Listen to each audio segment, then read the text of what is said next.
আমার কাছে সবাই একসাথে বলতে হবে সেই মার্কা চলে বলি সংসদেতে সংগ্রামে রাজপথে পঞ্চগড়ে জিতে যাবে সারা দেশে এক মার্কা চলে বলি 10 দলে বাংলাদেশের আরো জোরে জিতে যাবে ইনশাআল্লাহ চলে বলি দিল্লি না ঢাকা ক্ষমতা না জনতা আপোষ না সংগ্রাম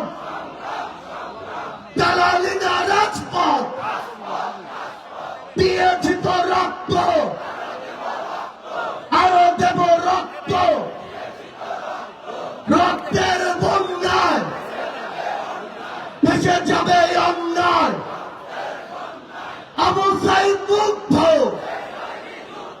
শেষ হয়নি যুদ্ধ সংগ্রামী পঞ্চগড়ের জনতা ওই 24-এর অভ্যুত্থানে 34 দিন ধরে আমরা রাজপথে লড়াই করেছিলাম না করি নাই আমরা আমাদের সম্মানিত আমিরে জামায়াতের জন্য 2 ঘন্টার অপেক্ষা কি বেশি কিছু আমাদের আমিরে জামাত ইতিমধ্যেই আমাদের মাঝে এসে উপস্থিত হয়েছেন